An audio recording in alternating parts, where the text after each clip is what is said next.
بسم اللہ الرحمن الرحیم۔ السلام علیکم۔ آج ہم اردو قواعد میں شعری اصطلاحات جو ہوتی ہیں، شعروں کے اندر جو چیزیں استعمال ہوتی ہیں، جیسے مصرع، شعر کیا ہوتا ہے، مصرع کیا ہوتا ہے، مطلع، مقطع، قافیہ، ردیف وغیرہ کی تعریف پڑھیں گے۔ چند شعری اصطلاحات کی تعریف اور پہچان یہ ہے۔ اس میں سب سے پہلے ہے مصرع، کہ مصرع کس کو کہتے ہیں؟ شعر کی ایک سطر جو ہے، ایک لائن جو ہے، وہ کیا کہلاتی ہے؟ وہ مصرع کہلاتی ہے۔ ایک شعر میں دو مصرعے ہوتے ہیں۔ پہلے مصرعے کو مصرع اولیٰ اور دوسرے کو مصرع ثانی کہتے ہیں، یعنی کہ پہلا اور دوسرا۔ مثلا جو چاہیے آپ کا حسن کرشمہ ساز کرے، فرنگ کی رگے جان پنجائے یہود میں، لہو خورشید کا ٹپکے اگر ذرے کا دل چیرے۔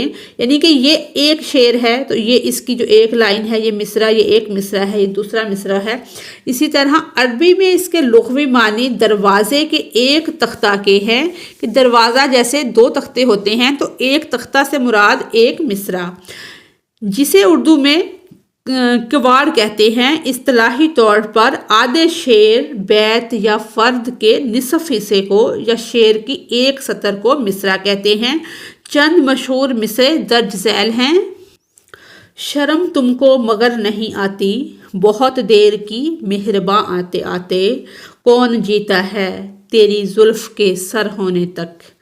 شعر وہ کلام موزوں یا با مقصد کلام ایک خیال کو ظاہر کرے جس کے دو مصرعے ایک ہی وزن میں ہوں، وہ شعر کہلاتا ہے۔ پہلا تھا مصرع۔ مصرع شعر کی ایک لائن کو کہتے ہیں، اور شعر اب جو دونوں لائنیں ہوئی وہ کیا ہوا؟ وہ ایک شعر ہوا، اور اس کا اصول یہ ہے کہ وہ با مقصد ہو اور اس میں ایک خیال پایا جائے اور ایک ہی وزن پر ہو، یا کلام اور مقررہ اوزان اور بحروں میں لکھا جاتا ہے، جبکہ نثر میں وزن اور بحر نہیں ہوتی۔ شعر شاعری کا لازمی جزو ہے۔ شعر کا لفظ شعور سے نکلا ہے۔ بیت یا شعر ایسے دو ہم وزن مصرعوں کو کہتے ہیں جن میں ایک مضمون ادا کیا گیا ہو۔ مثال اس کی یہ ہے: کعبہ کس منہ سے جاؤ گے غالب، شرم تم کو مگر نہیں آتی۔ آج دیکھا ہے تجھ کو دیر کے بعد، آج کا دن گزر نہ جائے کہیں، دل دھڑکنے کا سبب یاد آیا، وہ تیری یاد تھی اب یاد آیا۔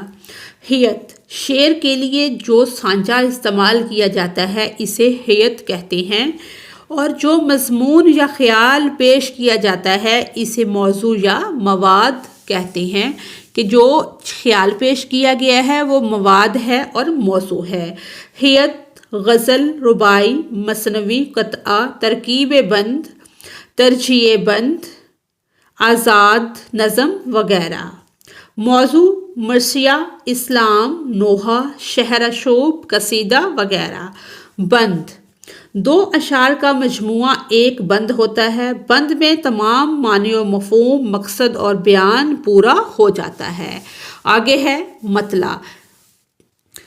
مطلع کے لغوی معنی طلوع ہونے، ظاہر ہونے کی جگہ یا چاند سورج نکلنے کی جگہ ہیں، لیکن شاعری کی اصطلاح میں غزل کے پہلے شعر کو مطلع کہا جاتا ہے۔ اس شعر کے دونوں مصرعے ہم قافیہ ہوتے ہیں۔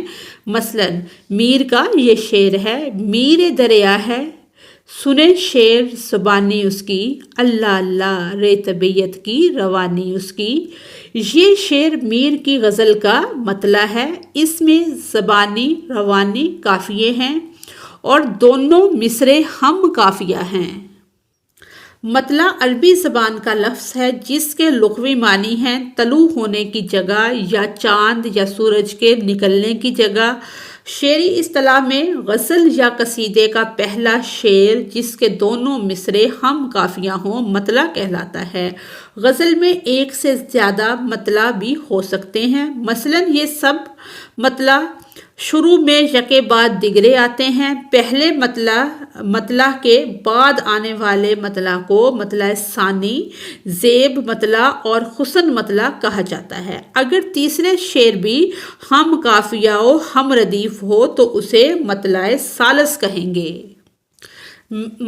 مثالیں اس کی یہ ہیں: کون دنیا میں با وفا نکلا، یہ تمہاری زباں سے کیا نکلا، وہ ادھر بھول کر جو آ نکلا، میں نے جانا کہ مدعا نکلا، بت گدا دیکھ کر ہوئی عبرت، میرے منہ سے خدا خدا نکلا۔ مدرجہ بالا جو اشعار یہ ہم نے پڑھے ہیں، پہلا شعر مطلع ہے، دوسرا حسن مطلع ہے اور تیسرا عام شعر ہے۔ غضب کیا تیرے وعدے پہ اعتبار کیا، تمام رات قیامت کا انتظار کیا، کسی طرح جو نہ اس بت نے اعتبار کیا، میری وفا نے مجھے خوب شرم سار کیا، ہنسا ہنسا کے شب وصل اشک بار کیا، تسلیاں مجھے دے دے کے بے قرار کیا، تجھے تو وعدہ دیدار ہم سے کرنا تھا، یہ کیا کیا کہ جہاں کو امیدوار کیا۔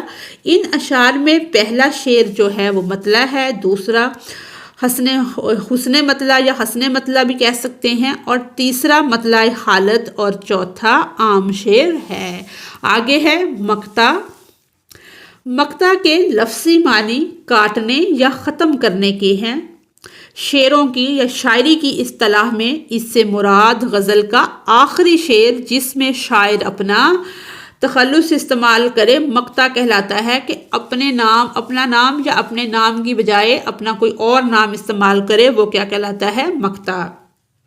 جیسے غالب لکھتے ہیں: میں نے مجنوں پہ لڑکپن میں اسد سنگ اٹھایا تھا کہ سر یاد آیا۔ اس میں اسد غالب کا تخلص ہے۔ مقطع کے لفظی معنی کٹنے کی جگہ یا کسی جگہ کے ختم ہونے کی جگہ کے ہیں۔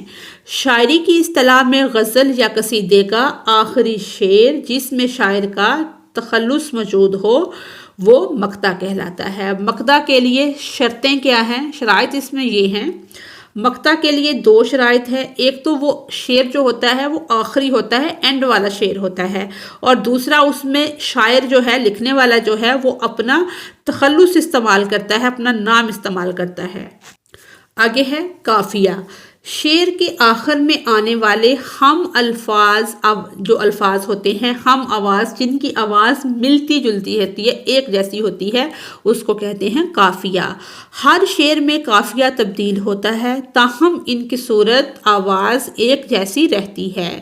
قافیہ کی جمع قوافی ہے۔ قافیے کی چند مثالیں دیکھیں: دل ناداں تجھے ہوا کیا ہے، آخر اس درد کی دوا کیا ہے، یعنی کہ ہوا کیا ہے اور دوا کیا ہے۔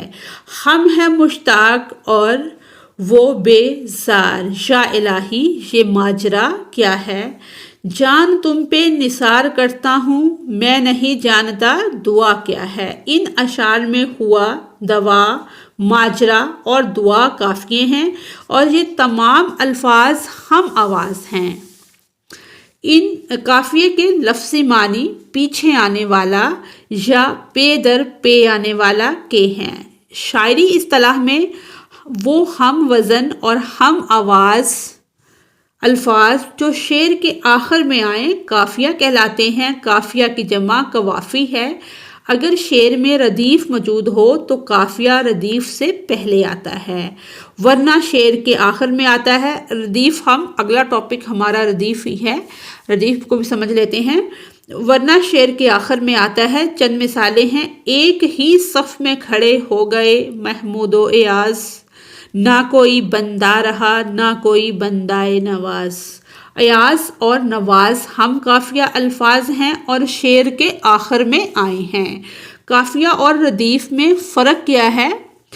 فرق اس میں یہ ہے، قافیے کے الفاظ غیر مستقل ہوتے ہیں، یعنی بدل بدل کر آتے ہیں، جبکہ ردیف کے الفاظ مستقل ہوتے ہیں، یعنی بدلتے نہیں۔ قافیہ کے لغوی معنی پیچھے آنے والے یا پے در پے آنے والے کے ہیں۔ قافیہ کی بنیادی شرط ہم آواز ہونا ہے۔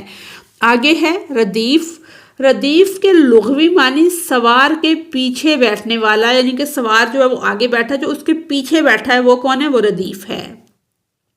شعر کے آخر میں آنے والے لفظ یا الفاظ کے مجموعے کو ردیف کہا جاتا ہے۔ چونکہ یہ لفظ یا الفاظ قافیے کے بعد آتے ہیں، اس لیے انہیں ردیف کا نام دیا گیا ہے۔ ہر شعر میں ردیف کا لفظ یا الفاظ ہو بہو دہرائے جاتے ہیں اور ان میں کوئی تبدیلی نہیں ہوتی۔ ردیف کے لغوی معنی۔ ردیف کا لغوی معنی پیچھے سوار ہونے والے کے ہیں۔ اصطلاح میں وہ ایک لفظ یا زیادہ الفاظ جو شعر کے آخر میں بار بار دہرائے جائیں ردیف کہلاتے ہیں۔ ردیف کی چند مثالیں دیکھیں۔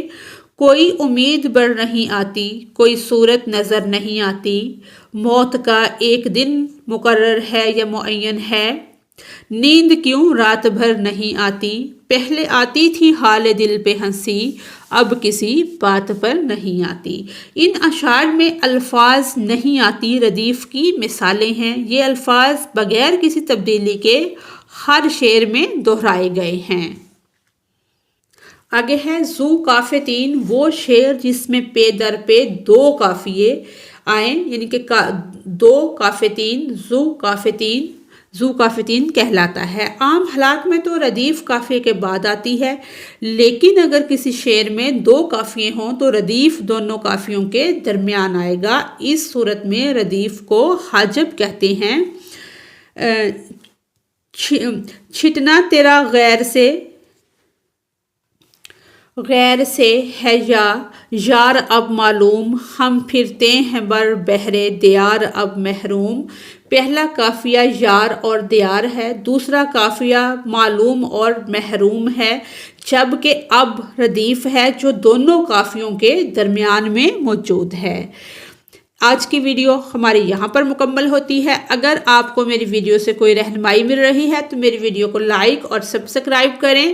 ملتے ہیں اگلی ویڈیو میں انشاءاللہ۔ Thanks for watching us.